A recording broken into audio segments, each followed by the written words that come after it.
로이교회 새벽기도회 시작하겠습니다. 찬송 161장 할렐루야 우리 예수 찬송하겠습니다. 161장 할렐루야 우리 예수 이 부활승 절하셨네.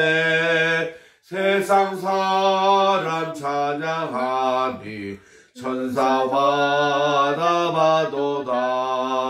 구주 예수 부활하사 만멸맹 이겼네. 구주 예수 부활하 사방권세 이겼네.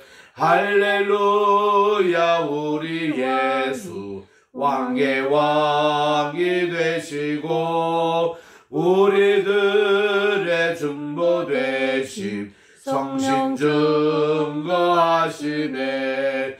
구주 예수 부활하사 처음 열매 되셨네.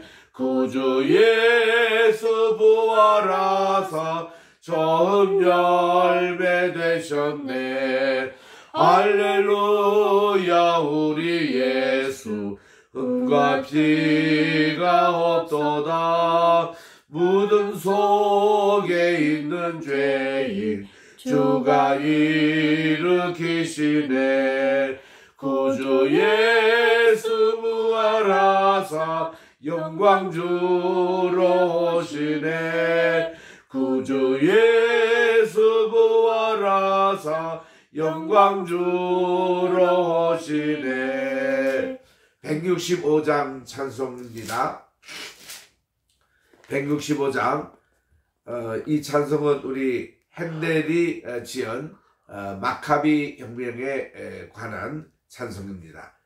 주님께 영광 다시 사신 주 사망 권세 모두 이기시었네. 흰 옷 입은 천사 돌을 옮겼고 누우셨던 곳은 비어 있었네. 주님께 영광 다시 사신 주 사망 권세 모두 이기시었네. 부활의 주님 나타나시사 두려움과 의심 물리치셨네. 2절 주의 교회 기뻐 찬송하여라.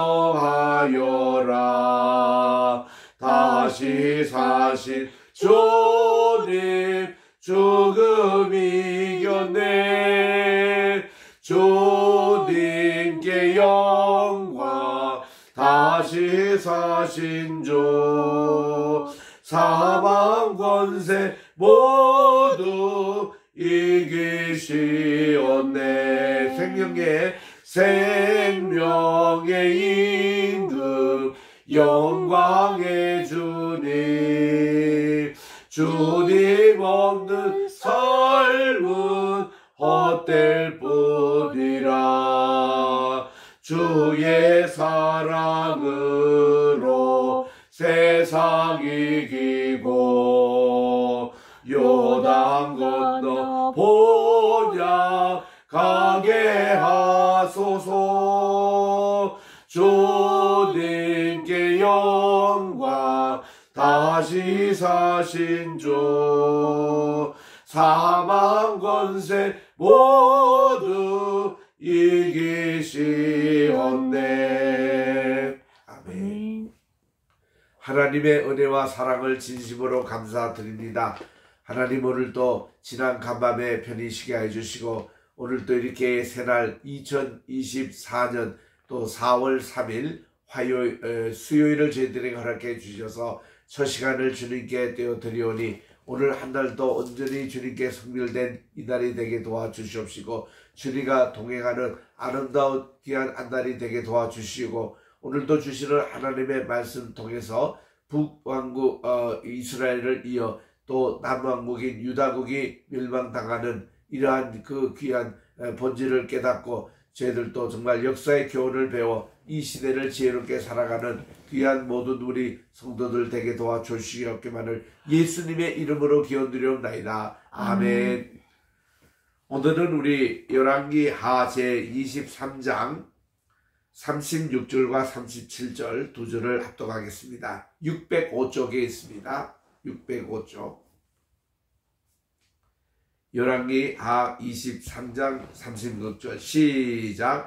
여호야김이 왕이 될 때에 나이가 25세라 예루살렘에서 11년간 다스리니라. 그의 어머니의 이름은 스비다라 루마 부다야의 딸이더라. 여호야김이 그의 조상들이 행한 모든 일을 따라서 여호와 보시기에 악을 행하였더라. 아멘. 우리는 어저께 열왕기 하 23장 마지막을 우리가 공부하면서 요시야 왕이 전사한 내용을 읽습니다. 요시야가 이 바로에 올라온 느고 그 병력에 의해서 전사를 당합니다. 그리고 그가 예루살렘에 장례를 치른 후에 그의 아들인 여호아스가 다스렸지만은 지금 이 현재 그 당시는 이집트가 이게 이스라엘을 또 섭정했던 때입니다. 그래서 여호아스는 이 요시야 왕의 첫째 아들 석 달만 왕이 됐다가 그가 이제 이집트로 볼모로 사로잡혀 갑니다. 그리고서는 33절에 보니까 바로 느고가 그를 하마 땅 리브라에 가두어 이제 유배를 시키는 거죠. 예루살렘에서 왕이 되지 못하게 하고 그 나라로 은 100달란트와 금 할란트를 벌금으로 내게 합니다. 근데 이 여호야스가 이 벌금 낼 돈도 없었습니다. 그래서 이 바로 느고가 요시야의 아들인 둘째 아들입니다. 여호아스의 동생이죠. 엘리야김을 그냥 왕으로 세웠습니다. 그러니까 이게 지금 이집트에서 세운 왕이죠.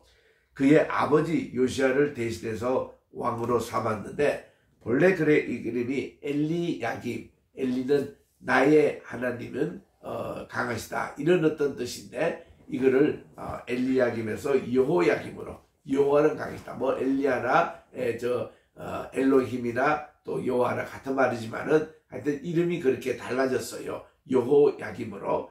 그래서 그 여호야서는 이집트에 이제 사로잡혀가서 죽고 살해를 당하고 이제 여호야김이 왕이 됐습니다. 그래서 그가 왕이 되자마자 이 지금 이집트 바로 느고의 지배를 받고 있었기 때문에 거기서 조공을 요구한 대로 은과 금을 바로에게 주었습니다. 은 100달란트 적은 양이 아닙니다. 한 달란트가 75kg인데 100달란트 같으면 엄청난 양이죠. 그리고 금 할란트로 달란트도 이렇게 벌금 75kg를 이렇게 내주었는데 자 이것이 돈이 이제 부족하니까 이 엘리야김 여호야김 이제 새로운 이름 바꿨는데 그가 이 돈을 내기 위해서 나라의 세금을 또 백성들에게 부과를 하는데 각 사람이 힘대로 액수를 정하고 은금을 징수하였더라. 나라가 어지럽고 전쟁의 상황 속에서 오늘은 여기 내일은 저기 이렇게 다스림을 받던 혼란기에 백성들은 또 이 조공의 말을 한다고 이 세금을 또 거둬가지고 이렇게 바치는 이런 참 불운이 잇따르게 됩니다. 이렇게 해서 어렵게 왕이 됐던 여호야김이 나아갈 때에 왕이 될 때 25세였는데 그가 11년간 이제 다스리게 됩니다. 그리고는 그의 어머니 이름도 여기에 밝혀져 있는데 스비다라 루마 부다의 딸이더라. 이렇게 어머니 이름을 밝힌 것은 그 당시 왕들이 하도 부인들이 많아가지고 도대체 어느 소생에 어느 엄마를 둔 그 아들이냐 이것 때문에 어머니 이름을 밝히고 있습니다. 37절입니다. 여호야김이 그의 조상들이 행한 모든 일을 따라서 여호와 보시기에 악을 행하였더라. 어제도 제가 말씀드린 대로 요시야 왕이 얼마나 훌륭한 일을 하신 종교개혁을 열심히 하고 예루살렘 성전을 다 정리하고 또 신명기 말씀대로 모든 것을 다 따르고 해서 참 그분이 오랫동안 장수하고 복을 받고 이랬다면은 백성들이요 다 하나님의 말씀을 순종하는 편에 섰을 겁니다. 근데 역사의 아이러니가 그렇습니다. 그런 요시야 왕이 왜 이렇게 39세 그가 통치한 지 31년 만에 그것도 전쟁의 전사를 당했냐 이거죠. 자, 우리가 고정적인 역사관의 그런 살피면은 요시야 왕은 오랫동안 장수하며 그렇게 살았어야 됩니다. 전쟁이 나더라도 하나님이 그를 살려주시고 축복을 주시는 것이 우리의 고정관념이었습니다. 그런데 요시야가 그렇게 또 정말 일찍 죽는 것을 보고 백성들이나 여러분의 자녀 같으면 어떻게 생각하겠습니까? 자, 하나님의 성전을 열심히 청소하고 보수하고 또 말씀대로 개혁을 하고 그거 별거 아니네. 그거 했던 요시야 왕도 저렇게 전사하고 죽는 거 보니까 백성들이요 자동적으로 마음이 약해지는 거예요. 그 하나님을 예배하고 섬기고 요시야가 했던 그거에 대해서 쉽게 회의를 느낍니다. 그리고는 자기들이 또 눈에 보이는 이게 정말 그 우상숭배 이쪽을 또 마음이 또 가는 거예요. 그러니까 이 요시야 왕의 세 아들이 다 그랬습니다. 다 아버지가 저렇게 돌아가시는 거 보니까 뭐 여호와 하나님께서 진짜 살아계신가? 또 뭐 하나님 말씀대로 해봤댔자 뭐 이 정도야? 이런 어떤 글로 다시 저들이 우상의 그쪽으로 가게 됩니다. 그래서 이제 요시야 왕의 할아버지가 되는 이 므낫세가 이렇게 우상 숭배로 나라를 오염시키고 어지부렸잖아요. 그래서 우리 늘 이제 그 스펄전 목사님이 하신 말씀이 있습니다. 우리가 이 악과 이 죄에 대한 오염을 얼마나 우리가 받는가 하면은 여러분 여기에 하얀 물잔에 흰 물이 이렇게 있습니다. 근데 잉크 하나를 딱 집어넣으니까 금세 이 물이 오염이 다 돼버립니다. 이게 죄의 힘이에요. 죄의 그 악이 이렇게 덮버섯처럼 빨리 퍼지고 있는 것이 그렇습니다. 그래서 우리는 두 발을 이 땅에 살고 있는 한은 늘 우리가 세상의 죄를 먹고 또 이 세상의 세속적인 문화와 이것이 금방 우리가 오염돼 버려요. 그러나 우리 보이지 않는 하나님에 대해서 예배하고 또 하나님을 붙들어 살아가는 것이 얼마나 어려운지 모릅니다. 이거는요 기도하지 않으면 보이지가 않아요. 하나님께 진심으로 예배를 드리지 않으면 영의 세계가 이렇게 다 죽어버립니다. 같이 잠잡니다. 그래서 우리는 늘 깨어서 하나님께 예배하고 기도하지 않으면 하나님의 세계가 보이지가 않는 거예요. 그러니까 쉽게 이 세상의 물에 그냥 이렇게 넘어가는. 그래서 이 요시야 왕이 그 훌륭한 왕인데도 그 할아버지가 되는 므낫세가 뿌린 그런 우상의 문화가 그 요시야의 세 아들에게 다 미쳤다는 거. 그 이 세 아들이 전부 다 왕을 했잖아요. 뿐만 아니라 이 엘리야김의 바로 여호야김이죠. 여호야김의 아들이 또 왕이 됩니다. 여호야김. 그러니까 요시야로 말하면 손자가 돼요. 그 요시야에게는 세 아들과 한 명 손자가 다 왕이 됐는데 이들 네 명이 전부 다가 다 우상 숭배 쪽으로 다시 돌아갔습니다. 이거는 요시야 왕의 죽음과도 관계된다고 학자들은 얘기하고 있습니다. 그래서 요시야 왕의 그런 이제 참 일찍 죽음, 요절, 그리고 또 이방 이집트 왕의 느보에데 이럴 때서 저들이 습정당했던 것, 이런 게 영향이 있는 것. 자, 이제 24장, 25장 두 장은 이제 마지막 분열 왕국, 유다 왕국의 멸망사를 다루고 있습니다. 24장입니다. 여호야김 시대에 바벨론 왕 느부갓네살이 이제 공격하러 올라왔습니다. 왜냐하면 지금 이 여호야김이 그 북방 세력을 배반하고 지금 남방 이쪽에 이제 친하게 지내는 모습을 볼 때 그들이 또 화가 난 거예요. 그러니까 이 이스라엘은 그 당시에 남북 강대국 세력에 끼어가지고 늘 이렇게 여기가 강하면은 또 여기에 또 지배를 받고, 여기 강하면 여기에 지배를 받고, 여기 또 집회는 저기가 또 화가 나고, 여기를 배반하면 또 이쪽이 화가 나서 또 치고, 늘 이런 관계가 우리 한반도도 그랬어요. 한반도도 이런 완충 지역에 있으면서 늘 참 강대국에 의해서 이렇게 참 피해를 입었던 나라인데, 그래서 이제 이 북쪽에 있는 이 바빌론인데, 이 바빌론이라는 것은 앞에다가 신바빌론이라고 붙는 게 좋습니다. 구바빌론은 이미 없어진 지 오래입니다. 구바빌론의 왕은 누구였어요? 니무롯이잖아요. 니무롯이 바벨탑을 쌓았던 사람 아닙니까? 그런 바벨론은 벌써 없어졌고, 지금 여기는 느부갓네살 장군의 아버지가 다시 일으킨 신바벨론 제국입니다. 이건 그렇게 오래 가지를 못했어요. 근데 이 신바벨론 제국이 남유다 왕국을 멸망시킨 장본이 있는데, 거기에 이제 이 느부갓네살이 그 등장을 합니다. 자, 이때에 이 고대 근동에 어떤 전쟁이 일가면 갈그미시 전쟁이 있었습니다. 이게 이제 그 당시 고대 근동에서는 굉장히 큰 전쟁이었습니다. BC 612년에 있을 때에, 이때 이 전투로 인해 가지고 북쪽 아시리아가 멸망을 당합니다. 그리고 남쪽 이 신바빌론 제국이 승리를 합니다. 그래서는 이 고대 근동의 전체가 또 이렇게 기류가 바뀌는 전쟁이었어요.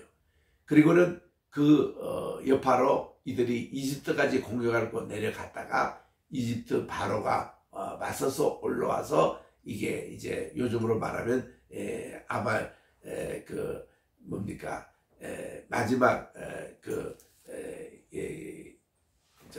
종말의 전쟁이 일어난다는 마마겟돈, 그게 이제 옛날에는 이제 무기토였습니다. 그 전투에서 이제 괜히 요시야가 참여함으로 전사를 당했지 않습니까? 그리고는 이제 남왕국도 추락하고, 그리고 이집트 세력도 이제 이 북방에서 끊깁니다. 그리고는 이 북방에 있는 이제는 신바빌론 제국의 시대가 된 거예요. 그래서 이제 예루살렘에 쳐들어와 가지고 3번에 걸쳐서 포로를 잡혀갑니다. 맨 첫 번째로 느부갓네살이 이제 아버지를 위해서 왕이 됐어요. 왕이 되고 제일 첫 번째 여정이 BC 605년에 예루살렘에 와서 아주 알짜 지도자를 뽑아가지고 그들이 이제 포로로 잡혀갑니다. 그때 간 분이 다니엘이었어요. 다니엘이 1차 포로로 잡혀갔고, 2차 포로는 그로부터 또 8년이 흐릅니다. 597년에 그때 2차 포로를 잡혀갔는데, 그때 잡혀간 분이 에스겔이었습니다. 에스겔은 차기 대제사장 될 그런 분인데, 이분이 어릴 때 이제 거기 잡혀간 거죠. 이유는 뭔가 하면은 이 신바빌론 제국이 이제 각나라 속국에 아주 알짜 엘리트만 뽑아다가 그들을 영재 교육을 시켜가지고 대바벨론 건설, 옛날 구바벨론 제국을 우리가 다시 회복하는 그런 어떤 일을 계획하기 때문에 이 느부갓네살이 이런 사람을 찾아낸 겁니다. 그래서 2차 포로 때에 에스겔은 잡혀갔고, 그로부터 이제 한 9년이 흘렀나요? 588년에 완전히 느부갓네살이 이제 그 예루살렘을 포위하고 예루살렘 성전이 다 무너졌습니다. 이때 이제 포로로 잡혀간 분이 시드기야 왕이 이제 끌려갑니다. 그러므로 이제 이 유다 왕국이 완전히 종말을 이루었던 3차에 걸쳐서 포로로 잡혀가는 그때인데, 이때 이제 고대 근동의 천재 기류를 바뀐 전쟁이 갈그미시 전투였고, 그 후유증으로 이제 이 요시야 왕이 또 전사를 당하고, 그리고 요시야 왕의 이 아들들이 이렇게 정말 불운한 그런 이제 정치를 함으로써 이제 끝장이 나는 시드기야로, 그런 이제 역사를 우리가 보게 됩니다.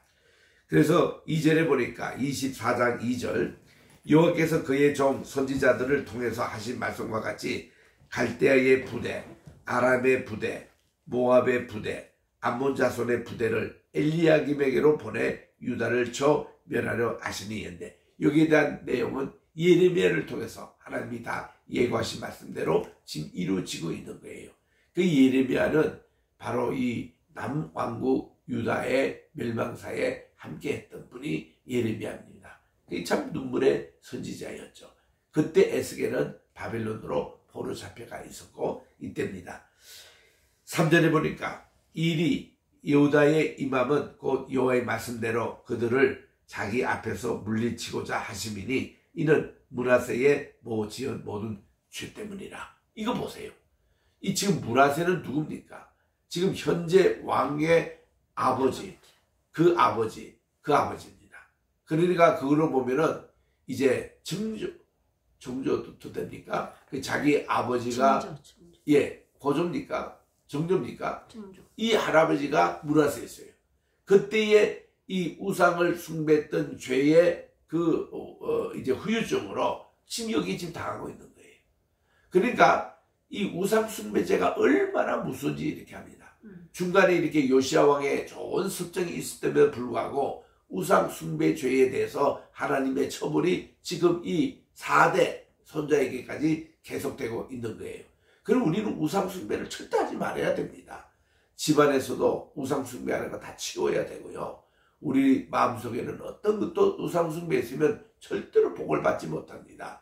이것이 이제 우리 신명기 사관에서 확실하게 우리에게 교훈하는 내용인데, 그래서 이제 4절에 보니 그가 무죄한 자의 피를 흘려 그의 이 피가 예루살렘에 가득하였습니다. 이 다 우상 숭배 죄로 인해서 하나님의 처벌받는 것이 지금까지.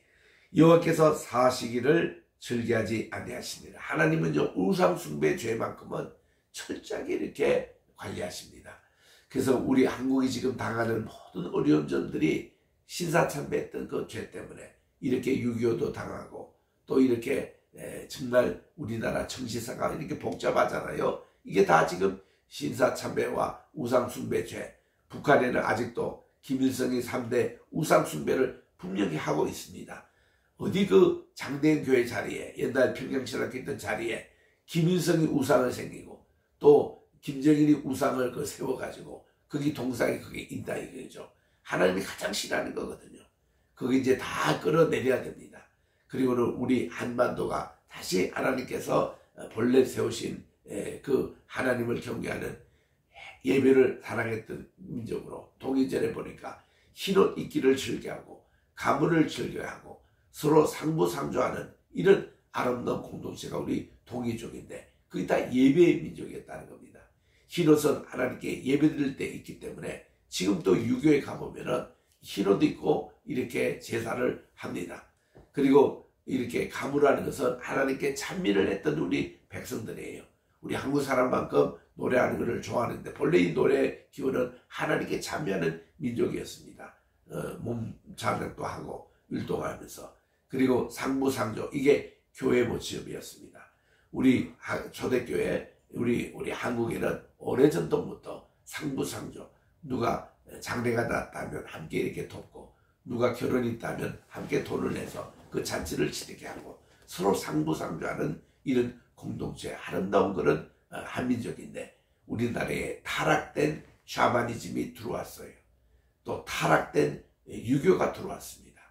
또 타락된 불교가 들어왔어요. 그리고 미안하게도 타락된 기독교가 한국에 들어왔습니다. 이 미국에 있는 타락된 기독교가 들어와서 이렇게 한국에 교파가 여러 가지 생기고 신앙의 본질보다는 신앙의 비본질되는 그런데 노예나 총회 가보면 싸움을 하고 이런 모습들이 다 이 타락된 기독교가 들어와서 그런 거예요. 우리는 본질로 다시 돌아가야 됩니다. 우리 본래 조상은 그렇지 않았어요. 예배를 사랑하고 어제도 우리 도마 우리 유적지까지 쭉 살펴봤습니다만 우리나라는 2000년 전에 도마 와서 복음을 전했던 것, 그 전에는 또 사만시대 제사장들이 우리나라에 대거 오셔가지고 소도를 6개나 세웠다는 것. 6개 소도는 이스라엘에 있고 6개 소도는 우리 한국 땅에 있습니다. 기아정부족 짝을 이루고 있어요. 참 이런 잃어버린 이스라엘 찾으러 이제 이게 도마가 여기까지 와서 복음을 전했던 것. 그래서 우리 민족은 이렇게 이스라엘은 벨레개고 우리는 욕단계 형제의 나라입니다. 그래서 참 이런 아름다운 나라 제2의 선민의 나라인데 이스라엘 쪽은 예수님의 초림이 오셔서 역사하신 장소, 그리고 예수님의 재림은 우리 한민족을 들으셔가지고 전 세계에 이렇게 세계 선교의 민족으로 삼으셔서 예수님의 재림을 구체적으로 준비하는 우리나라가 한국교회거든요. 이런 역사적인 사명을 깨고 우리들이 정말 이 사명을 감당해야 하나님의 복이 계속 임하는 겁니다. 이런 것을 통해서 우리 한국의 각 곳에 가면은 국내 성지순례 할 때가 너무나 많습니다.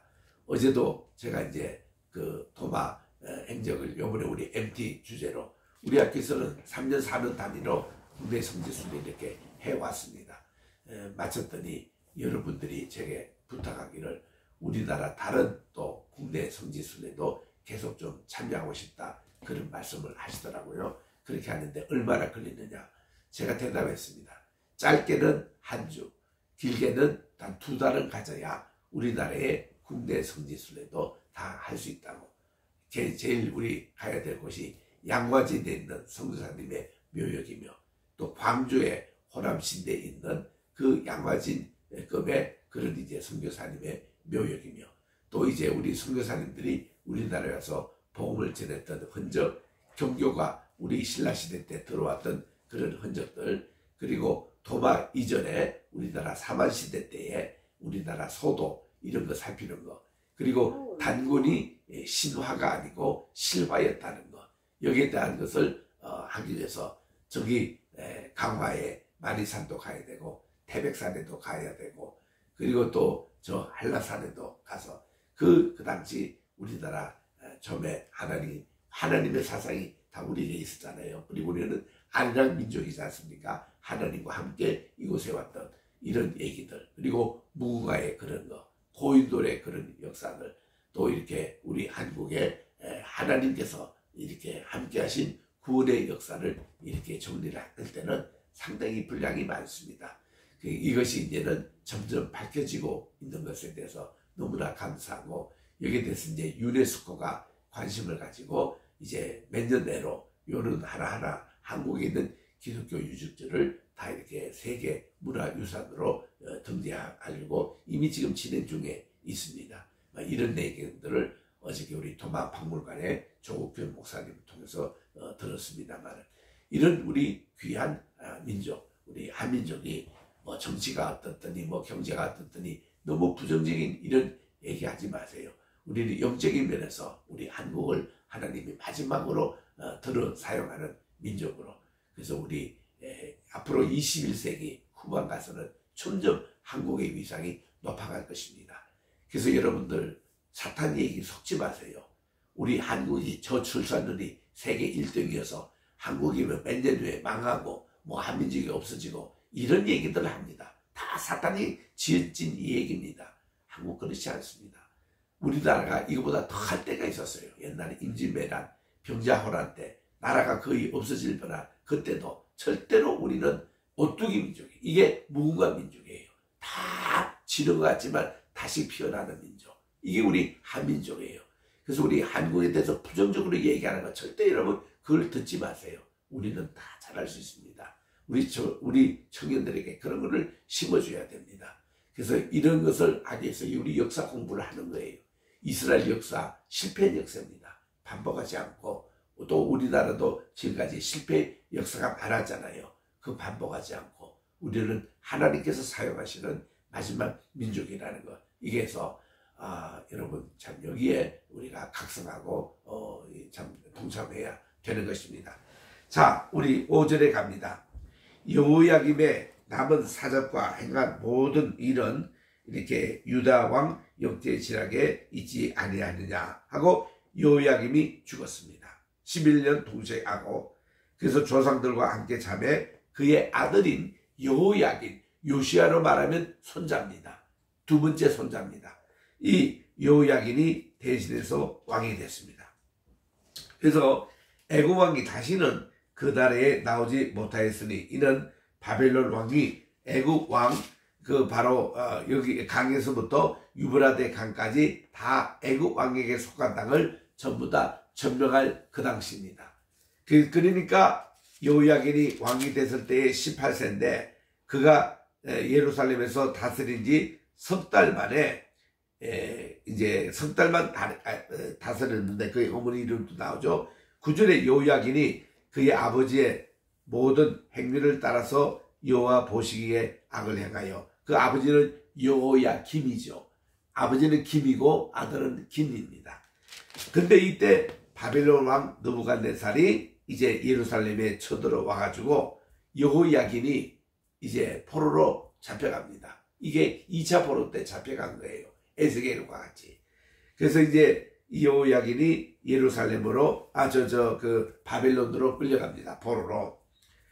그래서 이제 여호야긴이 12절에 체포되는 것이 나오는데 그의 어머니와 신복과 지도자들과 내시들과 함께 바벨론 왕에게 포로로 잡혀갔습니다. 왕이 그를 체포하여 때는 바벨론 왕의 이제 8째 해 느부갓네살이 왕이 됐을 때 8째 해에 잡혀갔습니다. 이때가 597년 이때 잡혀갔는데 그가 여호와의 성전 모든 보물과 왕궁 보물을 다 집어내고 또 이스라엘 왕 솔로몬이 만든 것 곧 이 여호와의 성전의 금그릇도 파괴하였으니 여호와의 말씀같이 되었더라. 하나님의 성전에 있는 기명가죠. 일부가 이렇게 파괴가 되고 이거를 바벨론으로 옮겨갔다는 겁니다. 14절에 그가 이제 또 예루살렘의 모든 백성, 그라는 것은 느부갓네살을 얘기합니다. 예루살렘의 모든 백성과 모든 지도자와 모든 용사 10,000명과 모든 장인, 이거는 기술자입니다.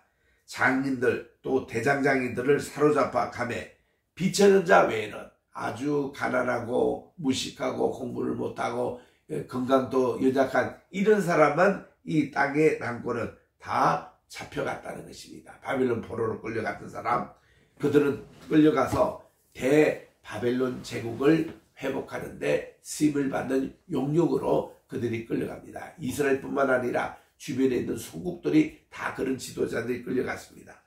15절입니다. 그가 여호야긴, 이제 이게 느부갓네살 왕이 여호야긴, 유다의 왕 여호야긴을 바벨론으로 사로잡혀 가고 왕의 어머니도 왕의 아내들도 내시들도 나라의 권세 있는 자들도 예루살렘에서 바벨론으로 다 사로잡아 포로로 끌고 간 것이 2차 포로였습니다. 또 용사 7,000명, 장인과 대장이 1,000명, 용감하여 싸움을 알 만한 모든 자들을 바벨론 왕이 이렇게 끌려갔습니다. 그래서 바벨론 왕이 또 여호야긴의 숙부인 마따디아를 대신으로 왕을 삼으리 했는데 왕을 삼은 사람이 여호야긴 아들은 너무 어리고 아마 아들이 없는 것 같아요. 이게 뭐 세월 왕이 없다 보니까 자기 숙부가 누굽니까? 바로 요시야 왕의 말째 아들이에요. 말째 아들이 마따니아가 있는데 이 자를 자기들 멋대로 왕으로 세웠습니다. 그러니까 요시야 이후에 왕으로 세운 사람들은 이 정통 왕 그게 아니라 다 이집트에서 자기들 멋대로 세우고 또 바벨론에서 멋대로 세웠던 이런 왕이었습니다. 그래가지고 이것이 이제 마지막 왕이 된 시드기야였습니다. 그가 이제 대신해서 왕이 되었더라. 그래서 이름도 바빌론 사람들이 멋대로 시드기야라고 이름을 고쳤어요. 마띠아인데 18절입니다. 시드기야가 왕이 될 때의 나이가 22세 어린 나이입니다. 그러니 이 왕이 됐을 때나 그 위에 자기 바로 위에 있는 여호야긴이 왕이 됐을 때 그때 어린 나이를 보면은 자기 삼촌하고 조카가 별로 나이 차이가 안 나요. 안 났는데 숙부라고 해봤댔자 나이가 얼마 되지 않는 22살이었습니다. 그때 그가 11년을 다스린 것이 이제 마지막 유다 왕국의 마지막 통치였습니다. 그의 어머니 이름도 나와요. 19절에 그가 여호야김의 모든 행위를 따라 여호와 보시기에 또 우상을 계속 섬깁니다. 그러니까 요시야 왕 죽음 이후에 이스라엘 백성들이 또 하나님을 떠나요. 다 우상 숭배자 같습니다. 하나님의 진정으로 섬겼던 다니엘, 에스겔 이분들은 다 포로로 잡혀가 버리고 이런 불운한 일이 있는 겁니다. 예레미야는 그래서 계속 눈물만 흘리고 회개운동을 했고, 그래서 이 20절에 여호와께서 예루살렘과 유다를 진노하심이 그들을 그 앞에 쫓아내실까지 이르렀다. 그래서 이제 시드기야가 바벨론 왕을 이제 또 배반을 합니다. 그래서 우리 내일 읽을 이제 25장에서 시드기야가 두 눈이 빼어가지고 바빌론으로 포로로 잡혀가는 이런 일들을 우리 계속 읽게 되겠습니다. 기도하겠습니다.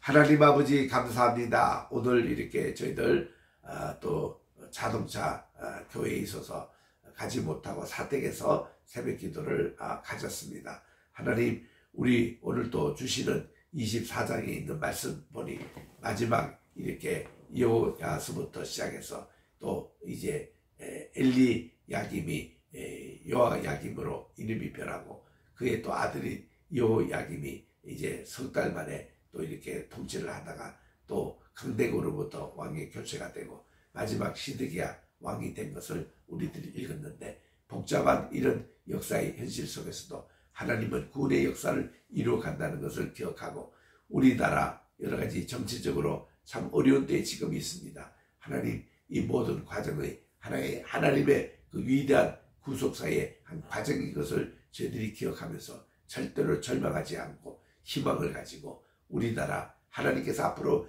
귀하게 쓰신 선교 대국, 주님의 재림을 구체적으로 준비하는 우리나라가 되어서 정말 하나님께서 원하시는 우리 대한민국, 또 우리 자유민주주의, 참 이것을 꼭 세울 수 있는 인물들이 이번 총선에서 많이 배출되게 도와 주시옵기만을 간절히 바라고, 이 모든 말씀 우리 구주 예수님의 이름으로 기도드립니다. 아멘. 하늘에 계신 우리 아버지여, 이름이 거룩히 여김을 받으시오며 나라의 임하옵시오며 뜻이 하늘에서 이룬 것 같이 땅에서도 이루어지이다. 오늘날 우리에게 일용할 양식을 주옵시고, 우리가 우리에게 죄 지은 자를 사하여 준 것 같이 우리 죄를 사하여 주옵시고, 우리를 시험에 들게 하지 마옵시며 다만 악에서 구하옵소서. 대개 나라와 권세와 영광이 아버지께 영원히 있사옵나이다. 아멘.